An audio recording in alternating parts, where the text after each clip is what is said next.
प्रिय पाठकों नमस्कार। धनवान मानसिकता के इस अध्याय में आपका पुनः स्वागत है।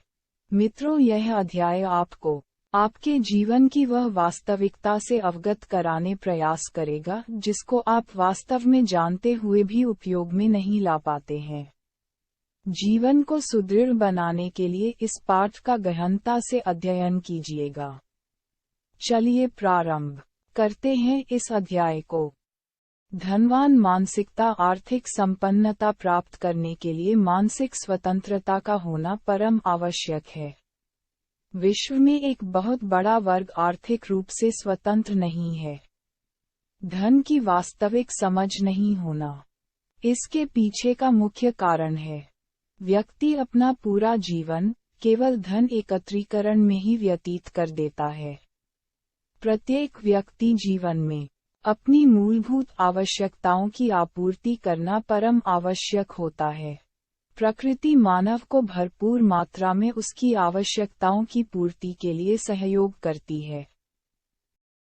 रामचरितमानस के रचयिता गोस्वामी तुलसीदास जी ने मानव जीवन के उत्थान के लिए कई श्रेष्ठ वचनों का चौपायों के रूप में संग्रह हमारे लिए छोड़ा है।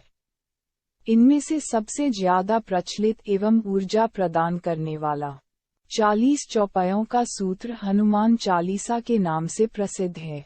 इन चौपायों में एक विशेष चौपाई है जिसे यहाँ पर हम चर्चा करेंगे। संकट से हनुमान छुड़ावें, मन क्रम वचन ध्यान जो लावें। ये चौपाई मुख्य रूप से बौद्धिक स्तर को बढ़ाने के लिए उपयोग में ली जाती है। प्रकृति ने हमारे जीवन में सभी कुछ संतुलित रूप में प्रदान किया है। ये संतुलन नियंत्रित करने के लिए प्रकृति ने हमें अन्य सभी प्राणियों से एक अलग भौतिक स्वरूप प्रदान किया है। इस भौतिक स्वरूप की कई विशेषताएं ऐसी हैं कि जिनका वर्णन यहाँ पर अभी नहीं किया जा सकता। प्रकृति की सबसे बड़ी विशेष क्षमता जो मानव को ही प्राप्त है वह बौद्धिक बल कहलाता है। इस क्षमता के बल पर मानव बहुत कुछ कर सकता है, किंतु इस बल को प्राप्त करना मूल रूप से जटिल कार्य होता है।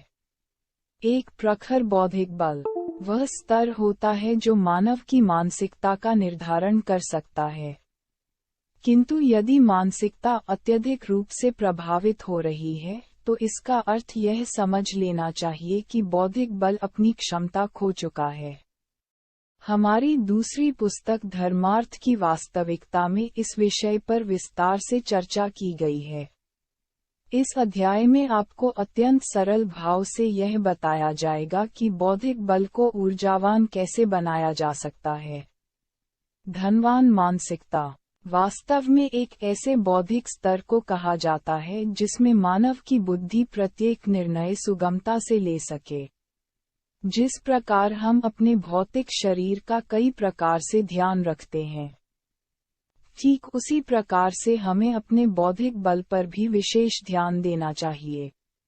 जब हम अपने निवास स्थान का प्रतिदिन शुद्धिकरण उसे स्वच्छता प्रदान करके करते हैं तो उसके उपरांत हमें अपने निवास स्थान पर रहने की एक अलग ही अनुभूति प्राप्त होती है। प्रतिदिन अपने निवास स्थान को स्वच्छ रखना एवं भौतिक शरीर का शुद्धिकरण हमारे लिए अत्यंत आवश्यक होता है। हमारा बौद्धिक बल मूल रूप से दो दिशाओं में कार्य करता है। पहला हमारे व्यक्तिगत विकास को लेकर एवं दूसरा हमारे सामाजिक उत्थान को लेकर। यदि इनमें से कोई भी क्षेत्र प्रभावित हो सकता है तो वह हमारा व्यक्तिगत विकास ही होता है। हमारे व्यक्तिगत विकास का मुख्य स्रोत हमारे कार्यक्षेत्र एवं कौशल के नवीनीकरण पर आधारित होता है। संसार में दो प्रकार के श्रमिक उपलब्ध होते हैं, पहले कुशल और दूसरे गैर कुशल श्रमिक। किंतु वास्तव में श्रमिक बिना किसी विशेष कौशल के कोई भी कार्य नहीं कर सकते। ये केवल हमारा दृष्टिकोण ही है कि हम एक विशिष्ट परिधि के अंतर्गत आने वाले श्रमिकों को कुशल श्रेणी में रखते हैं। होना वास्तव में ये चाहिए कि श्रेणियों को बौद्धिक एवं मानसिक रूप से देखा जाना चाहिए। एक छोटी सी पंचतंत्र की कथा के माध्यम से आपको समझाते हैं। ये कथा संभवतः आप सभी ने सुनी होगी। कथा का शीर्षक है प्यासा कौवा। कथा प्रारंभ करने से पूर्व आपको ये पता होना चाहिए कि लेखक ने यहाँ पर कौवे को ही कथा का मुख्य पात्र चुना। वास्तव में कौवे की चेष्टा का वर्णन नीति शास्त्र में स्वयं आचार्य चाणक्य ने भी किया था। एक कौवा अत्यधिक प्यासा था। वह पानी की खोज में कई स्थानों से घूमता हुआ जब एक गांव के समीप आया तो उसने एक स्थान पर मटके को देखा। कौवा मटके के निकट आया और उसने उसके भीतर देखा तो उसको बहुत प्रसन्नता हुई। मटके में पीने के लिए जल उपलब्ध था, किंतु जल की मात्रा अत्यधिक कम थी।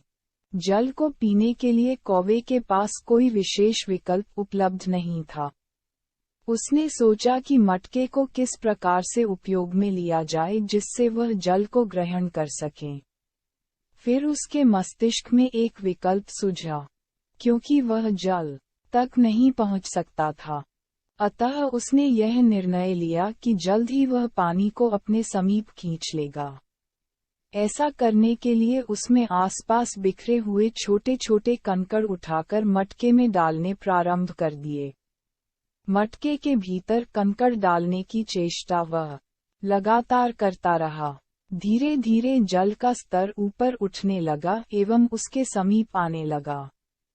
कुछ समय की चेष्टा के उपरांत मटके के भीतर जल का स्तर काफी ऊपर आ गया। अब जल कौवे की पहुंच में था। कौवे ने सरलता से जल ग्रहण किया एवं अपनी प्यास बुझा ली। इसके उपरांत वह उस स्थान से वापस अपनी अगली यात्रा के लिए प्रस्थान कर गया। मित्रों, ये कथा हमारे समक्ष कई प्रकार के ज्ञानवर्धक बिंदुओं का प्रदर्शन करती है। धनवान मानसिकता का ये जीवंत उदाहरण है। हमारा कौन सा विचार किस रूप में हमारे लिए श्रेष्ठ फलदायी हो सकता है, इसका अनुमान संभवतः हमको भी नहीं होता। हमें केवल अपने बौद्धिक बल का लगातार उपयोग करते रहना होता है। ऐसा करने से हमारे मन में स्थान ग्रहण कर चुके अवांछित विचार निकल जाते हैं। हमारे जीवन में संकट मूल रूप से विचारों के रूप में ही प्रकट होते हैं। प्रत्येक क्षेत्र में कार्य करते हुए हमें यह नहीं पता होता कि वहां पर शुद्धता का स्तर कितना उपलब्ध है। जब हम अपने कार्य की समाप्ति करते हैं तो उस कार्य से संबंधित प्राकृतिक अवयव हमारे मस्तिष्क के साथ समायोजित हो जाते हैं। ये स्वाभाविक सी बात है कि एक व्यक्ति किसी भी कार्य को मूल रूप से नहीं कर रहा होता। उस वातावरण में उपलब्ध कई प्रकार के गुप्त समीकरण भी कार्य की योजना में सम्मिलित होते हैं। कार्य समाप्ति के उपरांत हमें अपने प्रयास सफल होने की संतुष्टि तो अवश्य मिल जाती है, किंतु हमारे बौद्धिक स्तर पर इसका जो प्रभाव पड़ चुका होता है उसका हमें उचित ज्ञान नहीं हो पाता। कार्य की समाप्ति के उपरांत हमें मुख्य तौर पर अपनी मानसिकता को स्वस्थ करना आवश्यक होता है। आज के आधुनिक युग में हमारे पास इसके लिए कोई विशेष वैकल्पिक व्यवस्था उपलब्ध नहीं है। इसलिए धीरे धीरे हमारा बौद्धिक स्तर पतन की ओर बढ़ना प्रारंभ हो जाता है। ऐसी स्थिति से निपटने के लिए ही हनुमान चालीसा की ऊपर बताई हुई चौपाई अत्यंत लाभकारी सिद्ध हो सकती है। हमारे मन में जब विचारों का संग्रह उत्पन्न होता है तो उन्हें स्वयं ही बौद्धिक बल के द्वारा एक दिशा मिल जाती है, किंतु हमने स्वयं को इतना अधिक व्यस्त कर रखा है कि हमारा बौद्धिक स्तर संतुलित ही नहीं रह पाता। हमारे मन में इतने अधिक विचार प्रतिपल पैदा होते रहते हैं कि उन्हें समेट पाना हमारे बौद्धिक बल से परे की बात हो जाती है। धीरे धीरे हमारी स्मरण शक्ति कम होनी प्रारंभ हो जाती है। विचार सागर इतना गहन हो चुका होता है कि हम सुबह किया हुआ कार्य भी स्पष्ट रूप से संध्या काल में याद नहीं रख पाते हैं। परिणाम स्वरूप हमारी निर्णय क्षमता भी कम होनी प्रारंभ हो जाती है। हम एक ऐसी मानसिक अवस्था को प्राप्त कर चुके हैं जिसमें हम स्वयं को मानसिक स्तर पर थका हुआ सा अनुभव करते हैं। हमारे बौद्धिक बल की क्षमता ऐसी स्थिति से बाहर निकलने में बहुमूल्य योगदान निभा सकती है, किंतु यदि अधिक समय तक ऐसी मानसिक अवस्था बनी रहती है तो हमारा बौद्धिक बल भी अपनी क्षमता खोने लगता है। मन को स्वच्छ करने के लिए सबसे सरल उपाय मन में चल रहे विचारों को बाहर निकालना होता है। इसके लिए हमें अपनी ज्ञानेंद्रियों के माध्यम से कर्म करना पड़ता है। ये कर्म मूल रूप से 3 प्रकार से किया जा सकता है। पहला, अपने हाथों के द्वारा कलम का प्रयोग करके किसी पुस्तिका पर विचारों को लिखना। दूसरा, हम बोलते जाएं और कोई लिखता जाए। तीसरा, अपने नेत्रों को किसी एक बिंदु पर केंद्रित करने का प्रयत्न करें। इनमें से सबसे सरल उपाय वर्तमान में तकनीक का उपयोग करते हुए बोलते हुए लिखना होता है। गूगल की एक बहुत अच्छी सुविधा है जिसमें आप इस प्रक्रिया का उपयोग कर सकते हैं। ऐसा करने के लिए आपको गूगल डॉक्यूमेंट अपने मोबाइल पर डाउनलोड करना होगा। इसके उपरांत आपको मोबाइल अथवा कंप्यूटर के कीबोर्ड पर अपनी प्रिय भाषा को उपयोग करना होगा। भाषा का प्रिय होना अत्यंत आवश्यक है। अधिकांश हम उस भाषा का चयन कर लेते हैं जो हम अपने शैक्षिकी स्तर पर उपयोग करते हुए आए हैं, किंतु हम जिस समाज विशेष में रहते हैं एवं जो हमारी क्षेत्रीय बोली अथवा भाषा होती है उसका उपयोग करना श्रेष्ठ माना जाता है। अब आप अपने विचारों को बोलकर लिखना प्रारंभ करें। प्रारंभ में ऐसा हो सकता है कि आपको लिखने की कोई दिशा ही ना मिले। ऐसी स्थिति में आपको किसी एक वस्तु विशेष कुछ सोचते हुए उसके विषय में लिखना लाभदायक सिद्ध हो सकता है। इसके अतिरिक्त आप अपने जीवन की उन घटनाओं को लिख सकते हैं जो आपकी स्मृति में वर्तमान में जीवंत उपलब्ध है।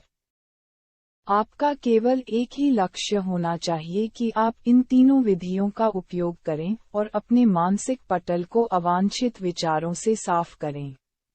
धीरे धीरे आपका अभ्यास बनने लगेगा, किंतु इसके लिए आपको स्वयं के प्रति निष्ठावान एवं दृढ़ निश्चय होना आवश्यक होगा।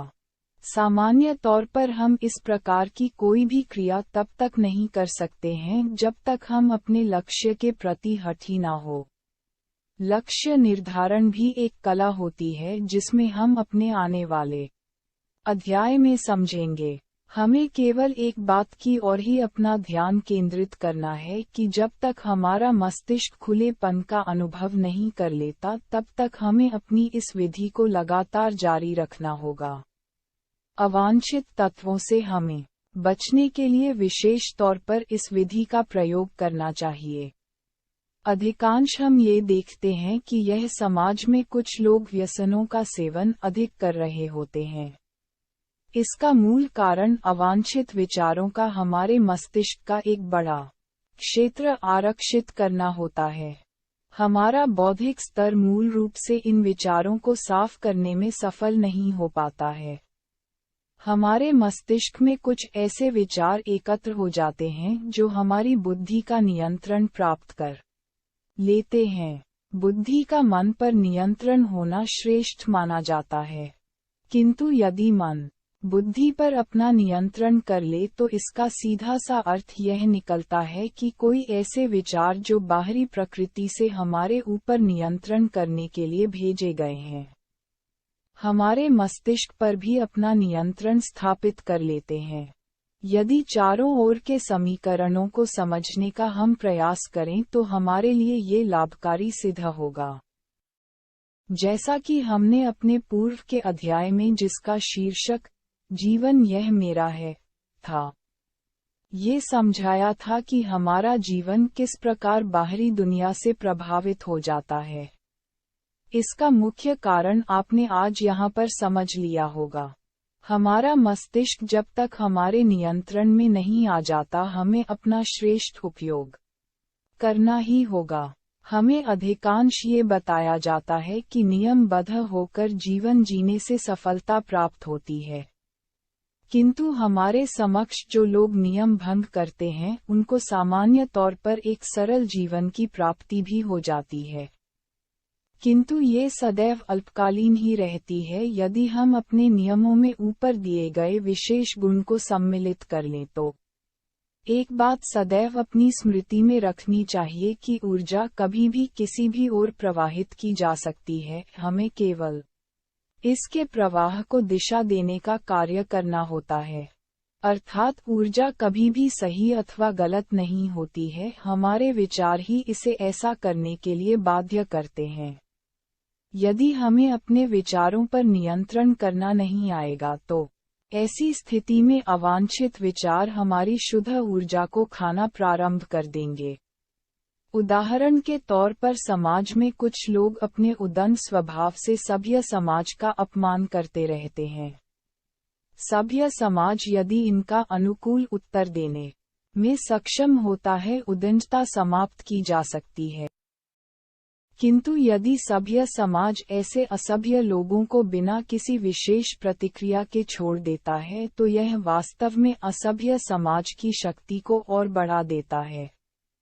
अर्थात ऊर्जा जिस रूप में भी प्रबल होगी उसी दिशा में प्रवाहित होना प्रारंभ कर देगी। ऊर्जा का वेग जैसे जैसे सभ्यता की ओर बढ़ना प्रारंभ हो जाएगा, सभ्य समाज स्वयं को लज्जित अनुभव करने लगेगा। ऐसी स्थिति में सभ्य समाज या तो सिमटता चला जाएगा, यह वह स्थान ही छोड़ देगा। सभ्य समाज तभी तक अपना गौरव संभाल सकता है जब तक वह अपने बौद्धिक वर्ग को बढ़ाता चला जाए। ऐसा न होने पर उसकी सभ्यता भी असभ्य समाज में विलीन होती चली जाएगी एवं वह अपनी धनवान मानसिकता को खो देगा। इस विषय पर अत्यधिक न बोलते हुए केवल यही कहना चाहेंगे कि अपने मानसिक पटल को अधिक से अधिक ऊपर बताई गई 3 विधियों के द्वारा खाली करने का हठपूर्वक प्रयास करते रहे। धीरे धीरे आपकी बुद्धि से एक ऐसे रस की प्राप्ति आपको होनी प्रारंभ हो जाएगी जिसे हम मूल रूप से दैवीय रस के नाम से भी जानते हैं। इस अध्याय को समाप्त करने से पूर्व आपको बुद्धि का रस क्या होता है, इस विषय में संक्षिप्त में जानकारी प्रदान करते हैं।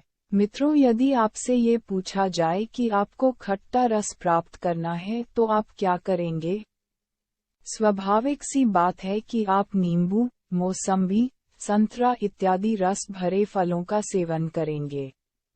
अब यदि आपसे ये पूछा जाए कि आपको लोहा खनिज के रूप में अपने खाद्य पदार्थों से प्राप्त करना है तो क्या कहेंगे? आप कहेंगे कि हरे पत्तेदार सब्जियों, आलू, सेब इत्यादि का उपयोग करके आप अपने शरीर में लोहे की मात्रा को संतुलित कर सकते हैं। ऊर्जा मुख्य रूप से 3 प्रकार की उपयोगिता हमें प्रदान करती है: गति, शीतलता एवं तेज। गति हमें वायु तत्व से प्राप्त होती है, शीतलता हमें जल तत्व से प्राप्त होती है एवं तेज हमें अग्नि तत्व से प्राप्त होता है। कहने का तात्पर्य यह है, ऊर्जा का सेवन जिस भी प्रकार में हमें करना होता है उसी प्रकार का हम तत्व ग्रहण करने का प्रयास करते हैं। ये तीनों ऊर्जा के स्वरूप हमें सुगंध, द्रव्य एवं अग्नि रूपी सूर्य से प्राप्त हो जाते हैं। यदि आप ध्यान एवं योग में स्वयं को पारंगत कर लेते हैं तो आपको अमृत रस की प्राप्ति होती है।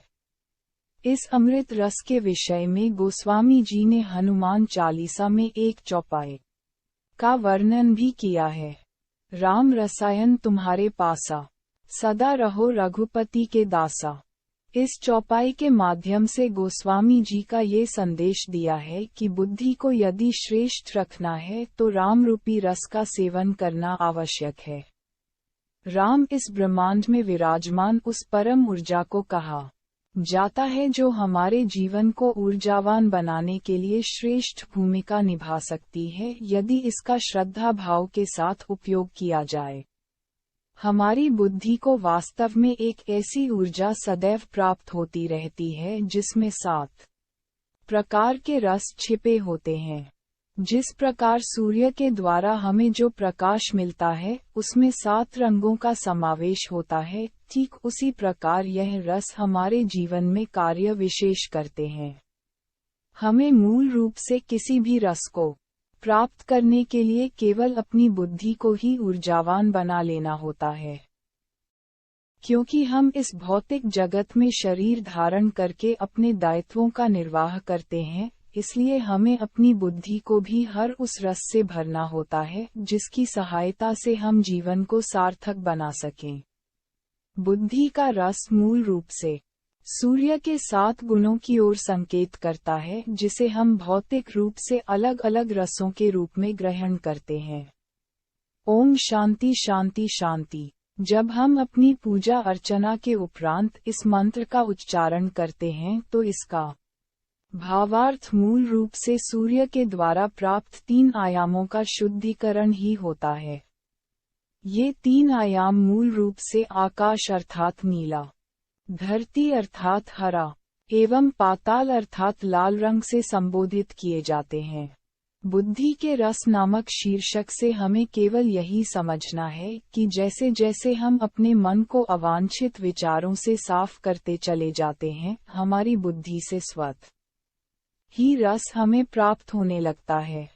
चलते चलते अब आपका हम आभार व्यक्त करना चाहेंगे कि आपने इस अध्याय को अंत तक पढ़ा एवं इसका रसपान भी किया। अगले अध्याय में हम भविष्य के उद्योग एवं सेवाएं विषय पर विस्तार पूर्वक चर्चा करेंगे। आप सभी को हृदय से धन्यवाद जो आपने इस पुस्तक को स्वीकार किया। यदि आप इस पुस्तक की प्रति प्राप्त करना चाहते हैं तो विवरण में दिए गए लिंक पर जाएं और फॉर्म को भरें। मित्रों, इस चैनल को सब्सक्राइब अवश्य कीजिएगा एवं घंटी का बटन भी दबा दीजिएगा। कृपया पुस्तक के ध्वनि प्रवाह को अपने 5 मित्रों के साथ साझा अवश्य कीजिएगा। तो अब आपसे अगले अध्याय में मिलेंगे।